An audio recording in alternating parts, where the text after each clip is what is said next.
A aula hoje é a respeito de infecção de sítio cirúrgico, uma infecção relacionada à assistência à saúde, que não é menos importante do que as outras. A aula está dividida em duas partes. Inicialmente falaremos sobre o diagnóstico destas infecções, sobre a abordagem terapêutica e numa segunda parte da aula falaremos sobre o papel importantíssimo da antibiótico profilaxia e novos critérios para enfrentar, tratar e diagnosticar e prevenir esse tipo de infecções. Quando falamos de infecção de sítio cirúrgico, temos que falar que ela é a terceira causa no mundo causadora de infecção relacionada à assistência à saúde. Normalmente, ela por si só já aumenta o tempo de internação dos pacientes, que vai de 3 a 21 dias. Ela tem a ver com o aumento da mortalidade de 2 a 11 vezes mais comparados com pacientes sem infecção de sítio cirúrgico. Aumenta consideravelmente os custos de hospitalização. Quando a gente fala de contaminação do sítio operatório, temos que levar em consideração o que é o conceito de microbiota endógena, ou seja, microbiota que o próprio paciente tem na pele e os locais por onde vai ser realizada a incisão cirúrgica, e isso muito tem a ver com a gênese das infecções de sítio cirúrgico. Quando a ferida operatória está limpa, nós podemos inferir que haverá um menor risco de colonização desta cicatriz, dessa ferida. E lógico, o risco de infecção de sítio cirúrgico depende de algumas características, principalmente algumas inerentes ao paciente, ao tipo de cirurgia, características da equipe cirúrgica e da instituição, porque, lógico, é diferente, como já falamos na aula de sepse, o que acontece dentro de um hospital público, um hospital privado, um hospital de porte cirúrgico também.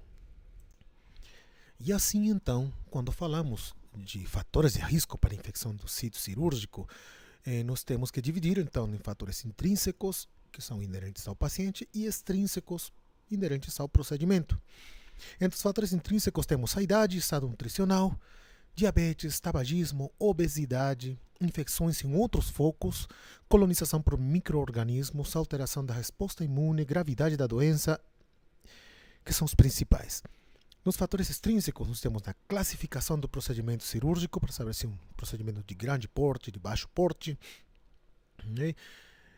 a preparação pré-operatória da pele, se fez ou não fez tricotomia, manejo do instrumental cirúrgico, asepsia, antisepsia da área cirúrgica, a duração, importantíssimo, do procedimento cirúrgico, a realização ou não de antibiótico profilaxia, a ventilação, qualidade do ar dentro da sala cirúrgica, a classificação da ferida operatória, a drenagem de coleções, a presença de micro-organismos exógenos e, logicamente, não menos importante, é a técnica cirúrgica empregada neste procedimento. Esta imagem é importante para a gente aprender a classificar o tipo de infecção de sítio cirúrgico. Quando ela acomete pele e parte do tecido celular subcutâneo, nós consideramos que esta infecção de sítio cirúrgico é superficial. Quando ela acomete parte do tecido celular subcutâneo e partes moles profundas, ou seja, músculo e fáscia, chamamos infecção profunda do sítio cirúrgico. E quando a infecção atinge órgãos internos ou espaço por baixo da fáscia muscular, chamamos isto de infecção de sítio cirúrgico de órgão ou espaço. As infecções de sítio cirúrgico, via de regra, acontecem entre o pós-operatório imediato até os 30 dias depois da cirurgia. Porém, algumas cirurgias, principalmente aquelas que envolvem o uso de próteses, elas podem acontecer até 12 meses após o procedimento. E isso é bastante importante. Por exemplo, próteses valvares, por exemplo, próteses articulares, nós temos que monitorar durante muito mais tempo. Então, já tínhamos falado na imagem anterior A classificação das infecções de tecido cirúrgico tanto é superficial, profunda e órgãos-espaço. E quais são as características que nos fazem pensar que esta infecção possa estar relacionada com o procedimento cirúrgico? Primeiro, presença de secreção purulenta pela incisão cirúrgica. Isso praticamente é uma regra. Segundo, drenagem purulenta. Às vezes existe drenagem da face do músculo que se exterioriza através da ferida cirúrgica. Deiscência espontânea da incisão ou cicatriz é outra característica da infecção de tecido cirúrgico. Presença de febre, geralmente temperatura axilar acima de 38 graus centígrados, dor localizada, sensibilidade à palpação. Abscesso de parede, de espaço, de órgão, também é outra característica importante. E, não menos importante, é o isolamento de micro-organismos a partir de amostras como fragmento de tecido da ferida operatória e nunca, mas nunca, de materiais como suaves de feridas ou suave de pus. Jamais. Somente aqueles provindos de fragmentos de tecido da ferida operatória que será colhido no final do curativo, antes do fechamento do curativo. E quais seriam as recomendações para a prevenção de infecção de tecido cirúrgico? Nós temos uma classificação baseada em evidências, onde temos a categoria 1A, que é aquelas que têm a maior quantidade de comprovação científica baseada em estudos duplo cego, randomizados. Então, são recomendações que são para serem feitas porque elas vão prevenir eficazmente o nosso desfecho, nesse caso, a infecção de tecido cirúrgico. Quais são essas recomendações? Identificar, tratar infecções em outros sítios antes da cirurgia. Exemplo clássico, infecções urinárias. Tem uma infecção urinária, tem uma pneumonia, trate primeiro a infecção do paciente, depois programe a cirurgia. 2. Isso é bastante feito ainda. Evitar tricotomia. A tricotomia só deve ser feita se limitar tecnicamente o procedimento. E é para ser feito, em caso necessário, imediatamente antes da cirurgia.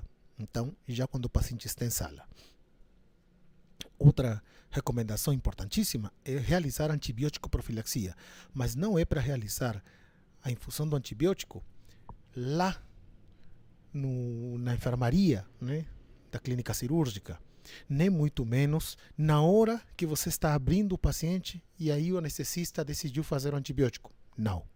Ela tem, eu vou mostrar mais na frente, as evidências científicas mostrando que a eficácia da antibiótico profilaxia acontece quando ela é realizada de 30 a 60 minutos antes do início da cirurgia. Quando acontecem cirurgias de cólon, reto, que são potencialmente contaminadas, deve-se fazer uma preparação mecânica com enemas para poder, está mal falado, de se esterilizar, porque o cólon nunca vai ser esterilizado, mas é uma limpeza, uma diminuição da carga bacteriana dentro da luz intestinal. E, finalmente, o manejo de catéteres e dispositivos invasivos. Enquanto menos catéteres e dispositivos invasivos o paciente tiver, menor a chance de infecção de tecido cirúrgico. Quanto às recomendações da categoria 1B, que também são muito importantes, nós temos, primeiro, controle glicêmico pré e pós-cirurgia.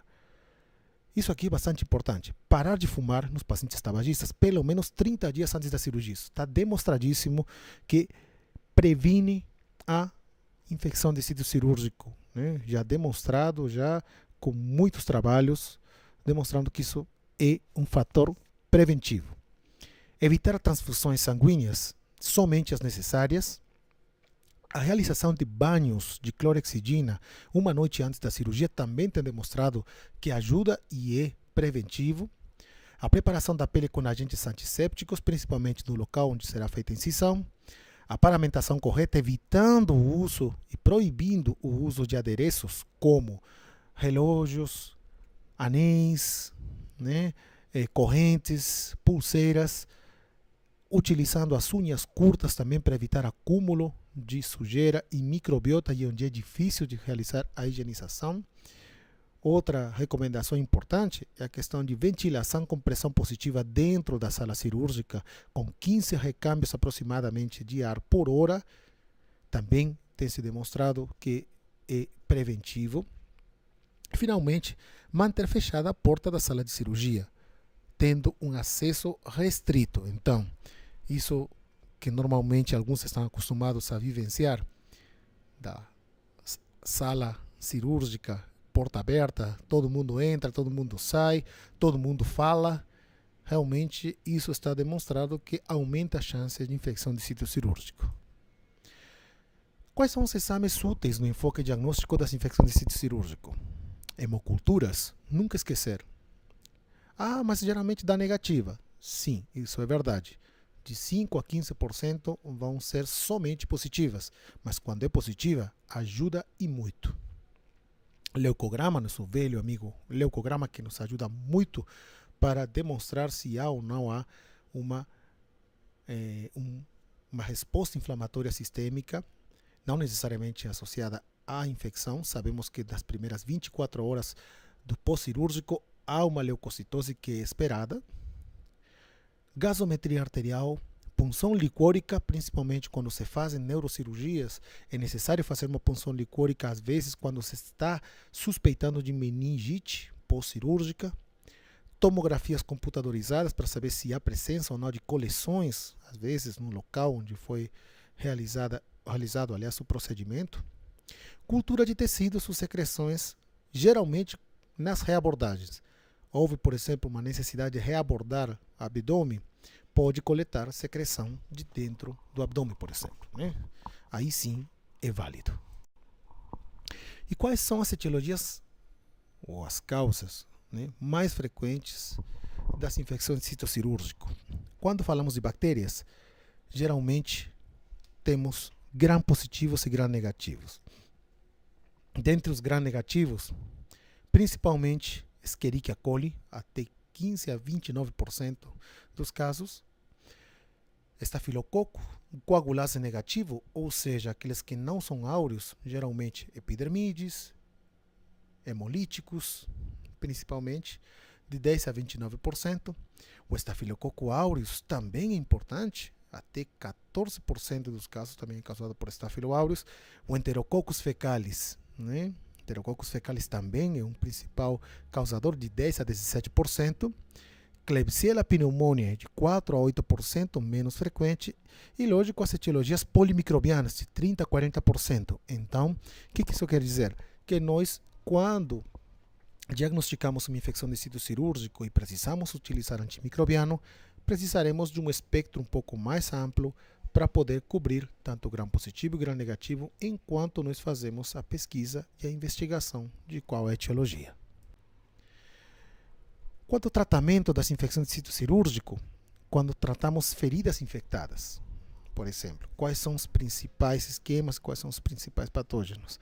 Quando falamos de infecção de sítio cirúrgico pós-cirurgias limpas, ou seja, cirurgias cardíacas, vasculares, ortopédicas, que supostamente têm que ser limpas, eletivas, os patógenos potenciais são quais? A microbiota da pele do paciente, ou seja, Staphylo aureus, Staphylococcus coagulase negativo, enterobactérias. E o esquema antibiótico empírico, ele tem que levar em consideração se o Staphylococcus aureus resistente à meticilina ou à oxacilina, mais conhecido como MRSA, é endêmico na unidade, devemos utilizar vancomicina. Quando mais frequente o Staphylo aureus sensível à oxacilina, poderemos utilizar oxacilina na dose de 2 gramas, não 1 grama, não 500 miligramas, é 2 gramas e não é de 6 em 6 horas, é de 4 em 4 horas. Quem vai te responder essa pergunta é a CCIH do seu hospital. As infecções de sítio cirúrgico pós-cirurgias limpa-contaminadas ou contaminadas, ou seja, aquelas potencialmente contaminadas ou aquelas que já sofreram contaminação, lógico, empiricamente a gente utiliza, logicamente, da epidemiologia, da estatística, para saber quais são os principais patógenos. Quando nós temos cirurgia gastroduodenal, onde os principais patógenos são Streptococcus, enterobactérias, anaeróbios, os esquemas empíricos a poder ser utilizados são ciprofloxacina, 400 mg de 12 em 12, mais uma droga anaerobicida, como metronidazol ou clindamicina, também pode ser utilizado. Outro esquema que eu gosto muito de utilizar nesses casos é ampicilina e sulbactam, 3 gramas de 6 em 6 horas. Para casos mais graves ou mais complicados, poderemos utilizar piperacilina com tazobactam, 4,5 gramas de 6 em 6 horas. Lembre-se bem desses esquemas porque praticamente são esquemas, digamos, receita de bolo, entre aspas, para a maioria das infecções de sítio cirúrgico. Vias biliares. Para vias biliares, os principais patógenos são enterococos, enterobactérias, Clostridium, que é um anaeróbio também, e o esquema empírico utilizaremos ampicilina sulbactam, 3 gramas de 6 em 6, e para casos graves, piperacilina com tazobactam, 4,5 gramas de 6 em 6 horas. Cirurgia de intestino delgado, cólon, reto, apêndice, enterobactérias, anaeróbios, Clostridium. Qual é nosso esquema terapêutico? Cipro e metro, ampisulbactam ou, para casos um pouco mais complicados, piperacilina e tazobactam. As doses estão ali, não mudam das outras doses para as outras infecções. Infecções por histerectomia vaginal, abdominal, cesarianas, geralmente causadas por quem? Enterococos, enterobactérias, que são gram-negativas, anaeróbios e principalmente streptococcus do grupo B, né? E aqui o esquema é o mesmo, apesar que eu prefiro utilizar ampicilina sulbactam. Pode-se utilizar cipro e metro também, pipetazo também. Ginecologista gosta muito de utilizar clindamicina congenta. É um esquema que pode ser utilizado, porém, diante do surgimento, aliás, de cepas resistentes, principalmente gram-negativas, do grupo das enterobactérias e bacilos não fermentadores, eu desaconselho o uso de aminoglicosídeos. Por quê? São um dos poucos antibióticos que a gente ainda pode usar para infecções por cepas multiresistentes. Então é melhor usar ciprimetro, ampi, sulbactam ou piperacilina, tazobactam. Infecção de sítio cirúrgica para cirurgias infectadas ou sujas. Por exemplo, trauma abdominal penetrante, onde nós pensamos mais em enterococos, enterobactérias, anaeróbios. Os mesmos esquemas, cipro e metro ou cipro e clinda, ampicilina sulbactam ou pipetazo. Não muda muito, realmente são esquemas que são de amplo espectro. O grande problema da ciprofloxacina é o aumento da resistência, principalmente por Escherichia coli, né? Principalmente quando a Escherichia coli é associada à infecção urinária. Então, muito cuidado, tá? Eu tenho preconizado a cada vez o uso menor de ciprofloxacina para esse tipo de infecções. Somente utilizar ciprofloxacina quando você tiver cultura mostrando que é sensível à ciprofloxacina. Nesses casos, eu prefiro utilizar ampicsulbactam ou, quando o caso é um pouco mais complicado, utilizar piperacilina e tazobactam. Para essa segunda parte, quando falamos de antibiótico profilaxia cirúrgica, temos que lembrar do conceito. O que é antibiótico profilaxia? Não é nada mais do que administrar antimicrobianos ao paciente antes da contaminação ou infecção terem ocorrido. Então, é uma forma preventiva de infecção. Não é tratamento, ok? Porque nisso se baseia o uso de antimicrobianos. A antibiótico profilaxia é feita preventivamente e tem um tempo determinado. Não existe profilaxia de 2, 3, 4, 5 dias ou tirar antibiótico profilaxia quando retirar o dreno. Não existe mais, esse conceito já caiu por água abaixo. Nós vamos ver por quê. Quanto à fisiopatogenia da infecção do sítio cirúrgico, temos que falar que o inóculo de micro-organismos na ferida é o suficiente para tornar incapazes os mecanismos de defesa locais do hospedeiro. E, lógico, nesse caso, aparece a infecção do sítio cirúrgico.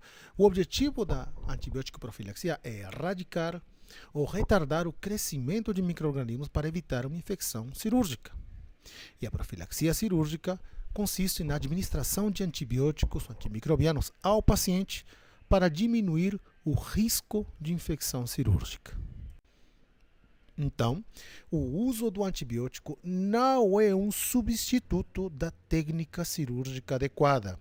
Lembre-se bem disto, colega que está se especializando na área cirúrgica e também para o clínico, que é importante que ele recebe muito paciente, às vezes complicado, que vem da área cirúrgica. O uso de antimicrobiano não é substituto da técnica cirúrgica adequada. Então você tem que ser sincero consigo mesmo. Houve uma quebra da técnica cirúrgica. Infelizmente, você não poderá mais fazer profilaxia. Você terá que fazer terapia para infecção cirúrgica. E os esquemas antimicrobianos não são os mesmos.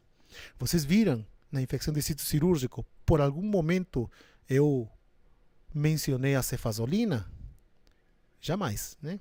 Porque ela é utilizada unicamente como profilático. Quando indicar antibiótico profilaxia? Ela está indicada nas situações em que ela efetivamente reduz a incidência de infecções. E quais são as principais indicações? Cirurgias contaminadas, exceto as orificiais. Por exemplo, cirurgias de amígdalas, cirurgia de nasofaringe, cirurgias, por exemplo, como traqueostomias, por exemplo, que têm uma comunicação com o meio externo através de orifícios. Nesse caso, não há necessidade de antibiótico profilaxia. Cirurgias potencialmente contaminadas. Um dos casos mais frequentes são as cirurgias de cólon, por exemplo. Por mais que você faça a antibiótico profilaxia, você sabe que dentro do lúmen do intestino tem bactéria e uma alta carga bacteriana. As cirurgias limpas de grande porte e ou com implante de prótese ou realizados em situações de emergência ou realizados em pacientes de maior risco. Então aqui é importante, cirurgias limpas é necessário fazer profilaxia, porque são cirurgias que teoricamente não deveria ter chance de sítio, né, de infecção de sítio cirúrgico, mas a gente sabe que isso pode acontecer. E a antibiótico profilaxia aqui joga um papel importante. Para cirurgias infectadas, o uso de antibiótico não se dará em caráter profilático, e sim em caráter terapêutico. Exemplo clássico, uma apendicite supurada. Eu vou utilizar antibiótico profilaxia? Jamais. Eu vou utilizar antibiótico terapia.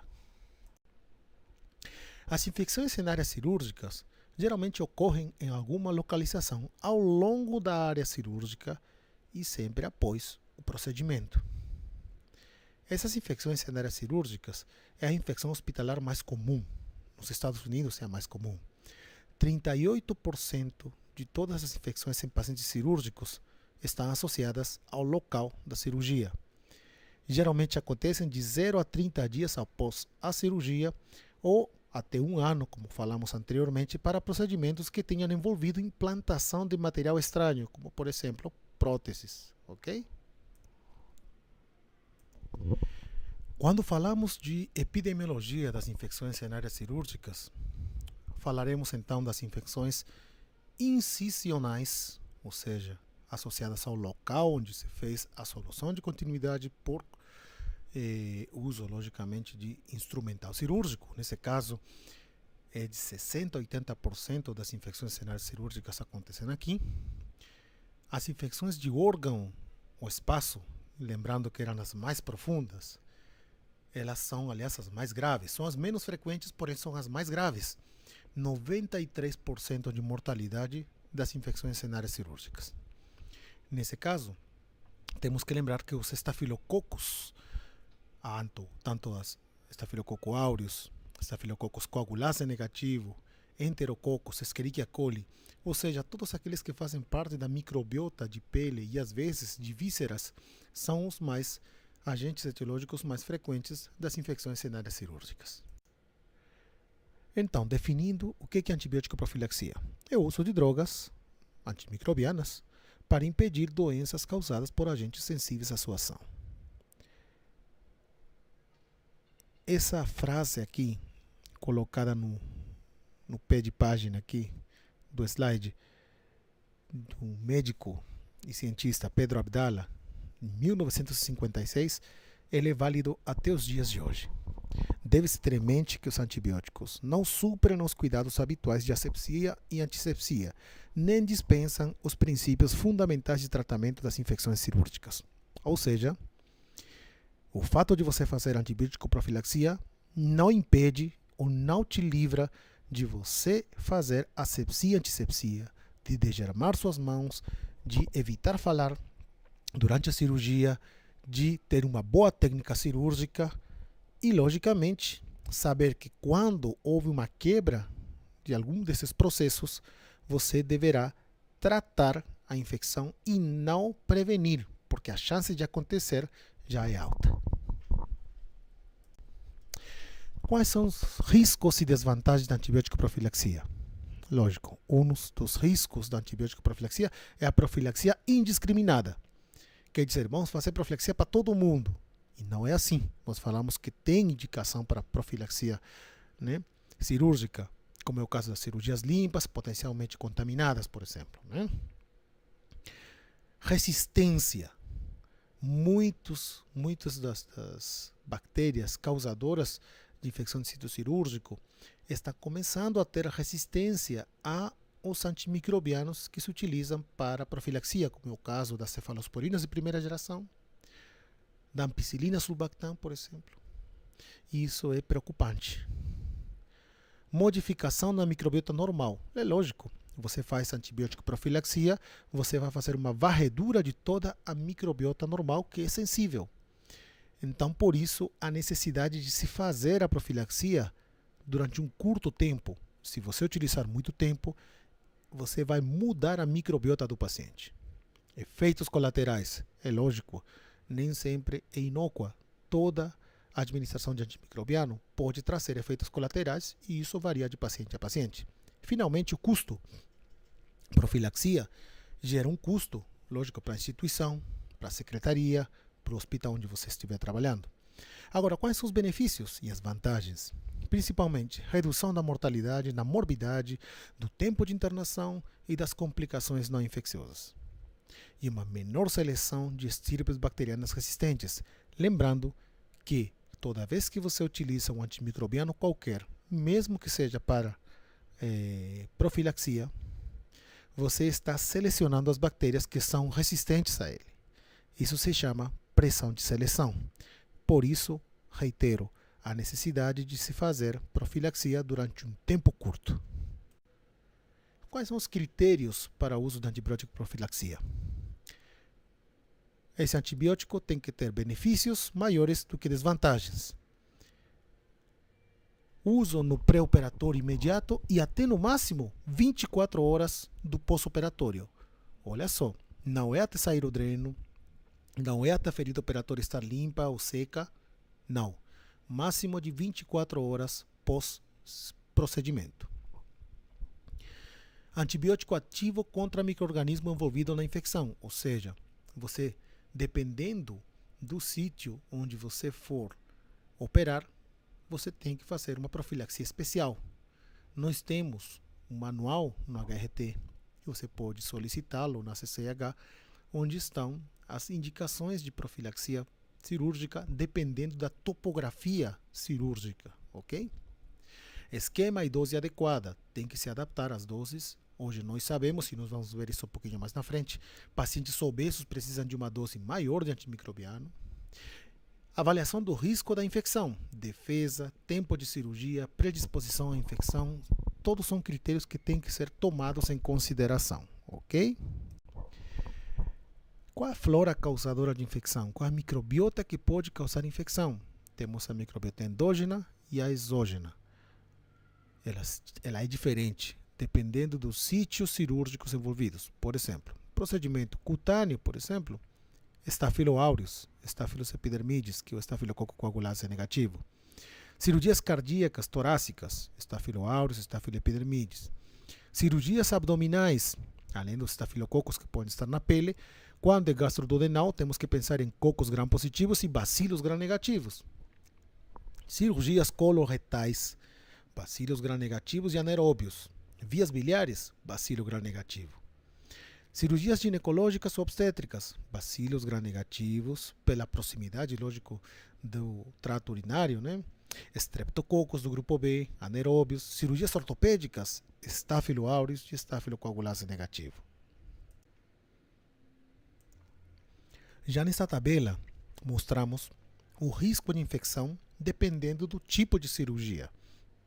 Quando a cirurgia é limpa, ou seja, não tem sinais de infecção, não tem manipulação do trato gastrointestinal, trato geniturinário, trato respiratório, o risco de infecção é baixo, de 1,5% a 2%.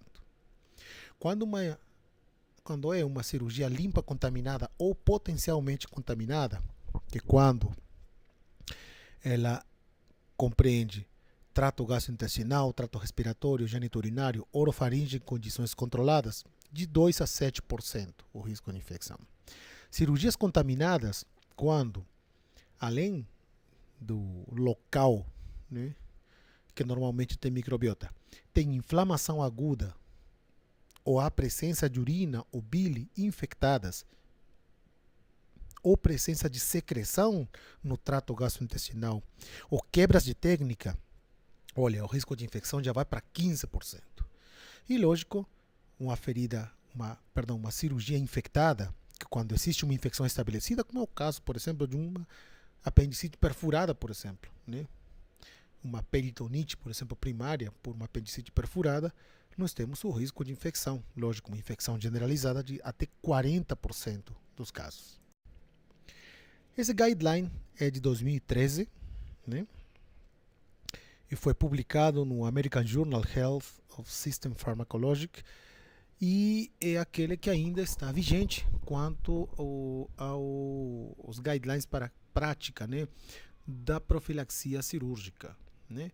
E é importante, né, porque esse guideline não é somente da Sociedade de Cirurgia, senão participaram a Sociedade de Farmácia, né, Farmácia Clínica, a Sociedade de Infectologia dos Estados Unidos e a Sociedade de Infecção Cirúrgica dos Estados Unidos, além da SHEA, que é a Sociedade para Epidemiologia e Cuidados, né, da Saúde da Norte-América. Então, são várias sociedades que se juntaram para estabelecer quais são as melhores práticas, né, para a profilaxia cirúrgica envolvendo antimicrobianos.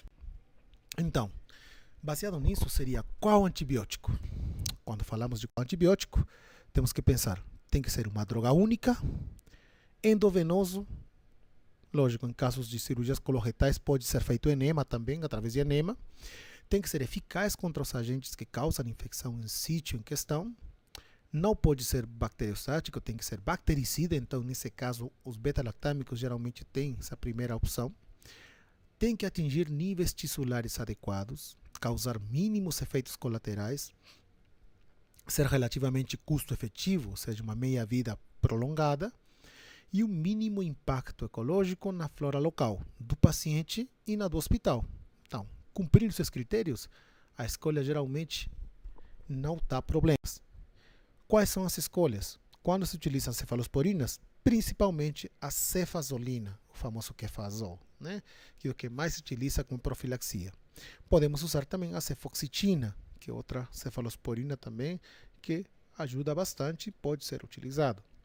Em outras situações, logicamente, quando o paciente é alérgico a cefalosporinas, o paciente é alérgico a beta-lactâmicos, ou quando o paciente já é colonizado, por exemplo, por bactéria multiresistente, aí é baseado, logicamente, quando é colonização por multi-R, tem que se basear a profilaxia no antibiograma dessa bactéria multi-R. Quando é alergia, drogas alternativas. Aqui temos uma tabela nessa publicação mostrando qual é o tempo, né, mais ou menos qual é a dose dos principais antimicrobianos que se utilizam em profilaxia cirúrgica, né? E qual o intervalo para fazer repique. Lembrar, por exemplo, na Ampisulbactam, o intervalo para repique é 2 horas. O intervalo de repique, por exemplo, para cefazolina é 4 horas. E lembrar aqui, por exemplo, são 2 gramas, não é? Para adultos, recomendação. Mas quando o paciente pesa mais de 120 quilos, deve-se ajustar a dose para 3 gramas. Ok? A dose, por exemplo, de profilaxia, aliás, com clindamicina, não é 600 miligramas, é 900 miligramas. Apesar que a gente não utiliza muito a clindamicina, mas a americana às vezes utiliza. Tá? A vancomicina ela só deve ser utilizada em casos de alergia, jamais como primeira escolha para profilaxia, ok? E sempre, lógico, com aval da CCIH. A dose é 15 miligramas por quilo. Qual droga escolher, então? Espectro de ação. Deve incluir a microbiota do sítio operatório, lembrar que ela pode se modificar em pacientes com internação prolongada, lógico. Farmacocinética, tem que lembrar da disponibilidade preferencial pela via endovenosa, uma meia-vida prolongada e uma boa penetração no tecido onde vai ser realizada a cirurgia.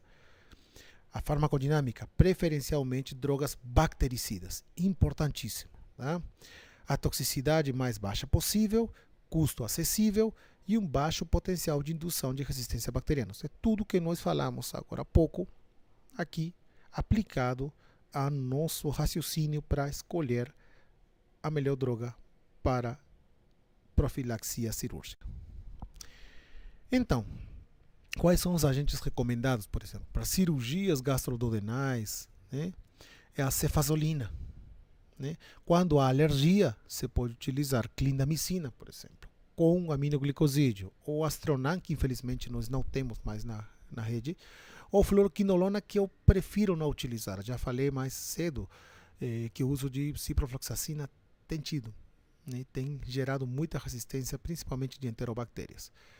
Para trato biliar, pode-se utilizar cefazolina, cefoxitina, cefotetan, ceftriaxona, porém eu sugiro mais ampicilina sulbactam. Por quê? Essa droga tem uma excelente penetração em trato biliar, então ela concentra bem em trato biliar. Para procedimentos laparoscópicos eletivos de baixo risco, não se deve utilizar profilaxia. Para procedimentos laparoscópicos de alto risco, pode-se utilizar sim os mesmos esquemas para cirurgia aberta. Apendicectomia não complicada, cefoxitina, por exemplo, cefazolina com metronidazol, lembrar de cobrir sempre anaeróbio, tá? Intestino delgado, cefazolina. Obstrução de intestinal, cefazolina com metronidazol, porque lembrem que o anaeróbio aí começa a dar problema. Tá? Cirurgias coloretais, cirurgias de hérnia, por exemplo, hernoplastias, herniografias, cefazolina, suficiente. Para cirurgias coloretais, cefazolina com metronidazol. Né? Lembrar, ampicsulbactam também é uma boa opção também para ser utilizada nesses pacientes. Então, quando iniciar um antibiótico? Não comece muito cedo e não comece muito tarde. Falei isso bem no início da apresentação. Os níveis tissulares devem ser máximos quando, abre aspas, o bisturi iniciar seu trabalho. Então, quando você começar a abrir a pele do paciente com o bisturi, o antibiótico deve estar na concentração máxima, no pico de concentração tissular. Aqui é uma publicação do ano 92, mas que ele mostra aqui, né, a taxa de infecção de sítio cirúrgico baseada no tempo de horas, né, nos quais se fez a administração da droga, né, profilática. Quando ela é feita 1 hora antes, 2 horas antes, ou mais de 3 ou mais horas antes, você vê que aumenta a infecção. Quando ela é feita entre 0 até 1 hora, praticamente é 0,6%. Né? Quando ela é feita mais de 1 hora, já aumenta.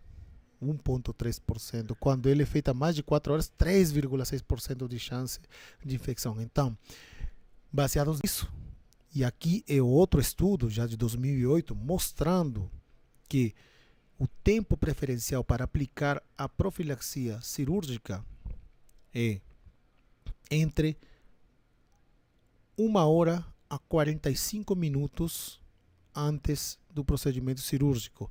E, logicamente, por isso que nós colocamos entre 60 minutos e 30 minutos do procedimento. Né? Então, deve ser feito entre 1 hora a meia hora antes do procedimento cirúrgico. Isto por quê? Para esperar que o antimicrobiano concentre na forma máxima, na concentração máxima no tecido onde vai ser abordado o paciente. Aqui então, os pontos de corte mostraram, né? Entre 30 a 60 minutos. E quando parar? Que é a outra pergunta importante que todo mundo se faz. Quando devo parar de fazer? Lamento informar que é intraoperatório apenas. Algumas raríssimas exceções você utilizará a profilaxia até 24 horas após o procedimento cirúrgico. Mais do que isso, não é permitido, não se recomenda. Durante a cirurgia, lógico, se ela for de uma duração estendida, tem que fazer o repique. Já coloquei a tabelinha antes para você poder verificar com mais tempo. Você pode ir um pouco para trás e verificar quais são os tempos de repique dos antimicrobianos, né, antibióticos profiláticos, né? E lógico, quando há um sangramento importante, também tem que se fazer o repique com muito mais antecedência, ok?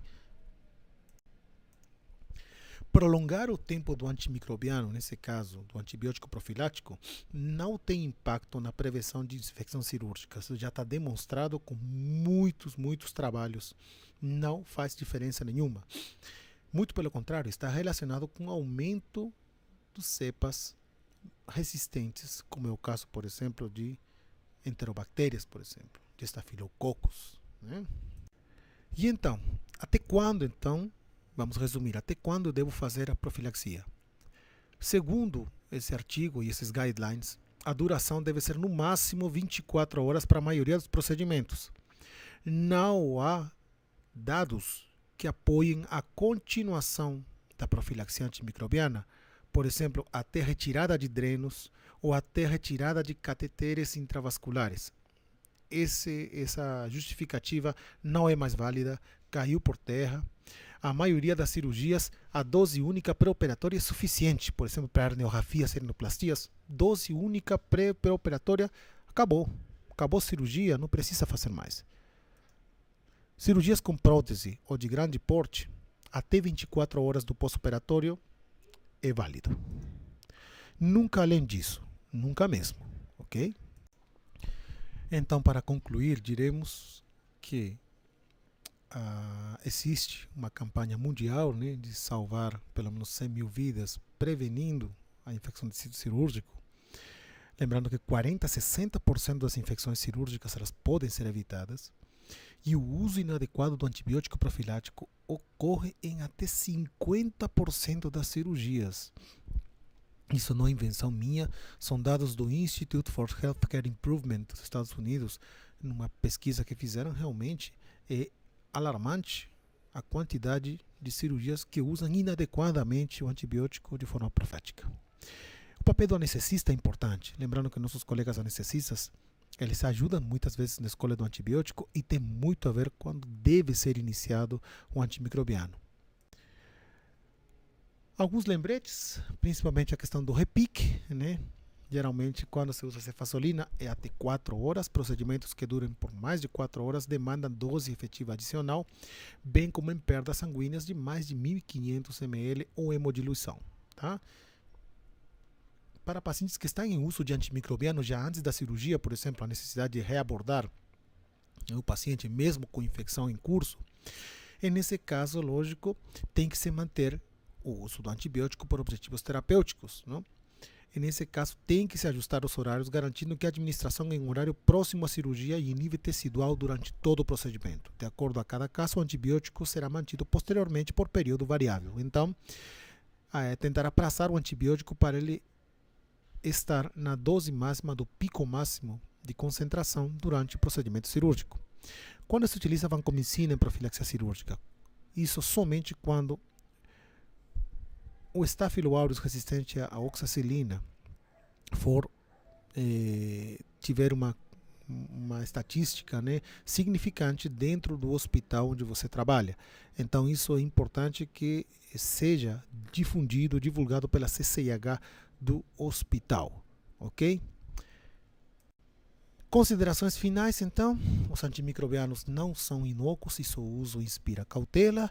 Os antimicrobianos não substituem nenhum dos demais cuidados preventivos da infecção de sítio cirúrgico, incluindo a boa técnica cirúrgica.